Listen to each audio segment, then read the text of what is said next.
हो, चाहे बड़ी चतुर्थी हो, छोटी चतुर्थी हो, किसी भी चतुर्थी का व्रत अगर स्त्री करती है तो उसके पति का तो उम्र बढ़ता ही है, साथ में उसके पुत्र का वैभव भी बढ़ता है।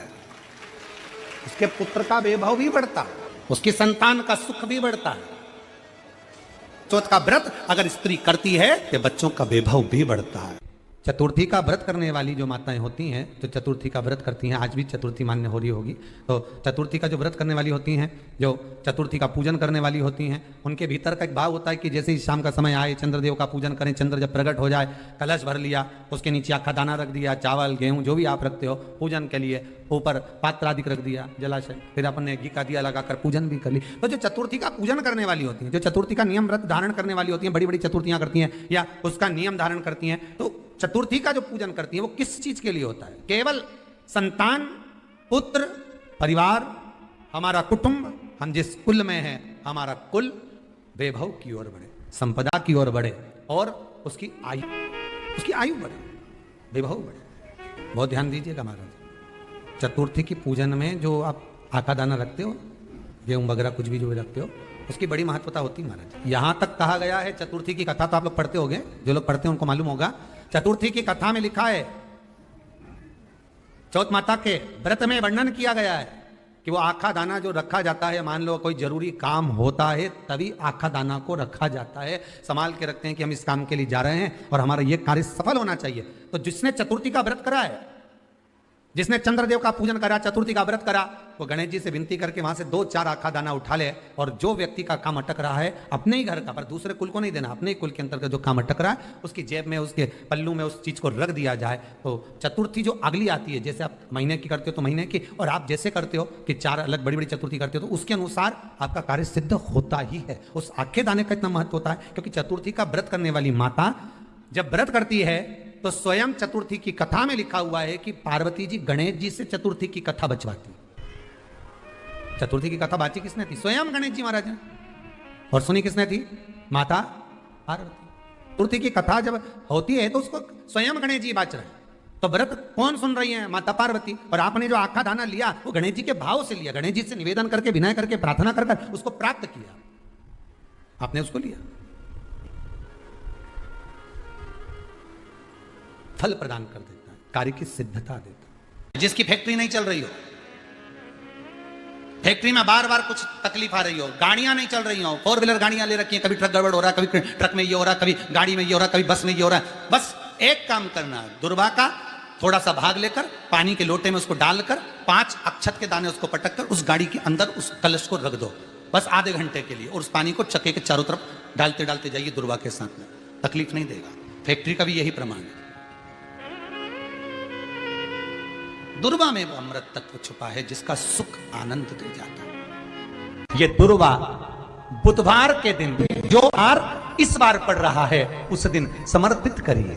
41 दुर्वा प्रत्येक बुधवार को गांठ लगाकर गणेश जी को समर्पित कर कर वापिस उठाकर उस दुर्वा को खाली पेट, आपके घर में भी गणेश जी होंगे, उनको समर्पित करो, खाली पेट इस दुर्वा को केवल चबा चबा कर खा लो और आधे घंटे बाद पानी को पी लो।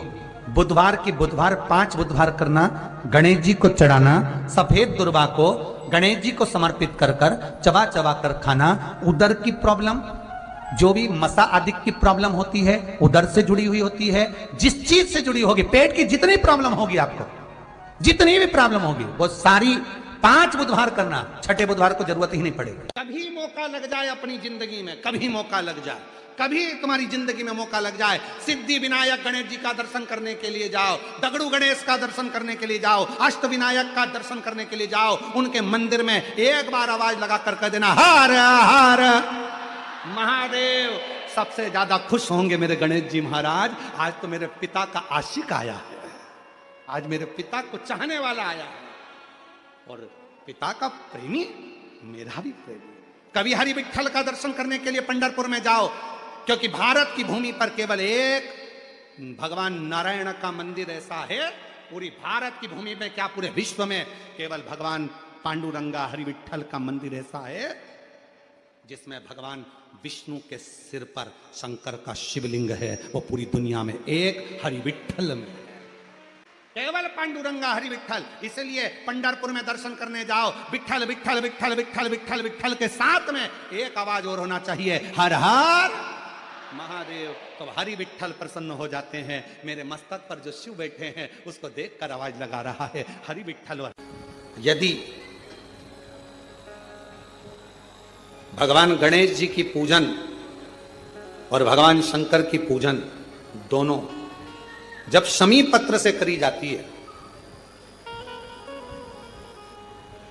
तो शरीर में कैसा भी रोग भरा पड़ा हो, डॉक्टर ने कह दिया कि यह बहुत बेकार रोग है और यह रोग इसका पीछा नहीं छूटेगा। यदि आपको डॉक्टर ने कह दिया कि ऐसा है, डॉक्टर की दवाइयां लो, जांच कराओ, डॉक्टर को दिखाओ, रिपोर्ट लाओ, पर साथ में 7 स्थान बताए हैं जहां पर शमी पत्र को अगर चढ़ाते रहे चढ़ाते रहे चढ़ाते रहे तो वो रोग कितना भी बड़ा हो, आखिरी में वो रोग समाप्त हो ही जाता है। 7 स्थान बताए शमी पत्र। अब शमी पत्र के 7 स्थान तो बताएं, पर शमी पत्र की इतनी महत्वता क्यों है, मंदार की इतनी महत्वता क्यों है, गणेश जी की पूजन में, शिव जी की पूजन में इतनी महत्वता क्यों है? 7 स्थान पर शमी पत्र का वर्णन किया गया। 7 स्थान शिव महापुराण के वो 7 स्थान शिवलिंग के आप लोग देखेंगे, दर्शन करेंगे। ये मानकर चलिए ये जलाधारी है, ये जहां से जल बहता है वो स्थान, ये शिवलिंग है। समझ में आ रहा है सबको?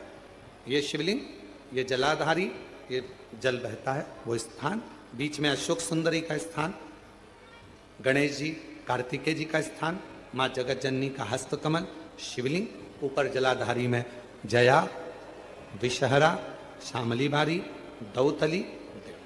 7 स्थान बताए। पहला स्थान अशोक सुंदरी का स्थान, द्वितीय स्थान भगवान श्री गणेश जी महाराज का स्थान, जहां गणेश जी का स्थान है सीधे भाग में उस। तृतीय स्थान मां पार्वती जी का हस्तकमल। चतुर्थ स्थान भगवान शंकर का शिवलिंग। चौथा स्थान। 5वां स्थान नंदी का उठा हुआ चरण, जो नंदी का पांव उठा हुआ रहता है एक आगे वाला, 5वां स्थान।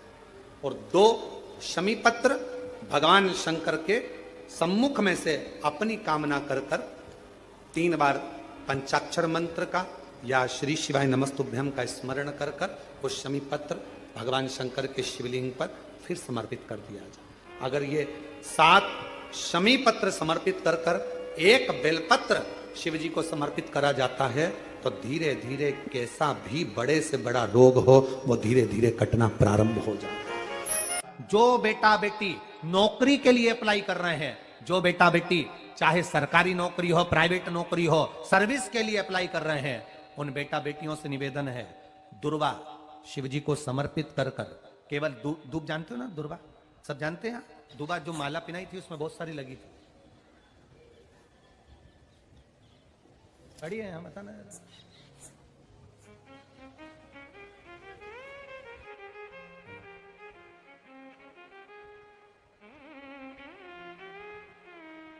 दुर्वा, जो बेटा बेटी सर्विस के लिए अप्लाई कर रहे हैं, तुम मेहनत करो, पढ़ाई करो, खूब पढ़ो, खूब तैयारी करो, अच्छे से तैयारी करो। जितनी मेहनत तुमने पूर्व में करी उससे दुगनी मेहनत तुम करो उस नौकरी को पाने के लिए। और साथ में जब एग्जाम के लिए जाओ, कहीं इंटरव्यू देने के लिए जाओ, दुर्वा शिव जी को, इस दुर्वा का जो डंडी का मुख है ये अशोक सुंदरी वाली जगह, फिर समझ लीजिए जैसे ये शिवलिंग, ये गोल जलाधारी, यहां से पानी नीचे गिरता है, बीच में अशोक सुंदरी का स्थान होता है। तो ये जो दुर्वा हम चढ़ाएंगे तो इसका डंडी का मुख शिवलिंग की पर चढ़ाएंगे तो ये शिवलिंग पर डंडी की जो भाग है वो अशोक सुंदरी की ओर हो गया और ये भाग इस ओर हो गया। शिव जी को समर्पित कर पहले दुर्वा चढ़ाएंगे, उसके बाद में देवादिदेव महादेव को 1 लोटा जल जो तुम घर से लेकर गए हो वो समर्पित करो। 3 महीना लगातार अपनी पढ़ाई की मेहनत करो, अपने इंटरव्यू की मेहनत करो और खूब अच्छा पढ़कर साथ में 1 लोटा जल और दुर्वा शिव जी को भले 10 दुर्वा की जगह केवल 1 दुर्वा चढ़ाओ, चढ़ाकर जल चढ़ाना 3 महीने तक लगातार बाबा से प्रार्थना करना। विश्वास कहता है अगला पत्र तुम्हारा व्यासपीठ पर होगा, नौकरी मिलेगी, निश्चित है। आप करो मेहनत, कर्म करने में पीछे मत हटना, पढ़ने में पीछे मत हटना, विद्या अध्ययन करने में पीछे मत हटना, अच्छी एजुकेशन पाने में पीछे मत हटना। पहले मेहनत अपनी करो। पूर्व में जो इंटरव्यू दिए हैं उसमें जितनी कमी रह गई, अगली कमी को पूर्ण करने के लिए अच्छी मेहनत करो, खूब पढ़ो, खूब अच्छे से विद्या अध्ययन करो, और फिर बाबा पर समर्पित होकर जाओ, बाबा पर विश्वास कर कर जाओ, भरोसा पूरा कर कर जाना। इंटरव्यू देते समय अपना विल पावर मजबूत होना चाहिए कि मेरे साथ मेरा काल अधिपति महाकाल है, अब निकल कर मानो।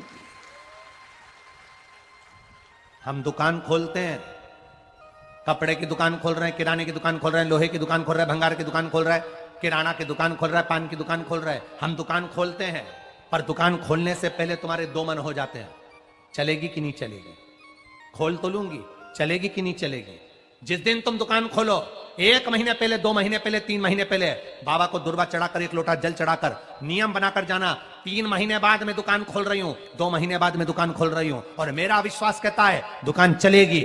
जिस दिन तुमने विचार कर लिया कि दुकान चलेगी कि नहीं चलेगी, तो वो नहीं चलेगी। जिस दिन तुमने विचार कर लिया कि दुकान खोल रही हूं, मेहनत करूंगी, दिल से करूंगी, भले मेरे पास ज्यादा माल नहीं है, जितना माल खरीद के लाऊंगी उतना बेच कर बताऊंगी, क्योंकि मेरे साथ काल अधिपति महाकाल है, तो वो चलेगी। विश्वास दृढ़ करो, भरोसा पक्का करो। जिस दिन तुम्हारा विश्वास दृढ़ हो गया, उस दिन तुम विजय हो गए, उस दिन तुम आनंदता में हो गए।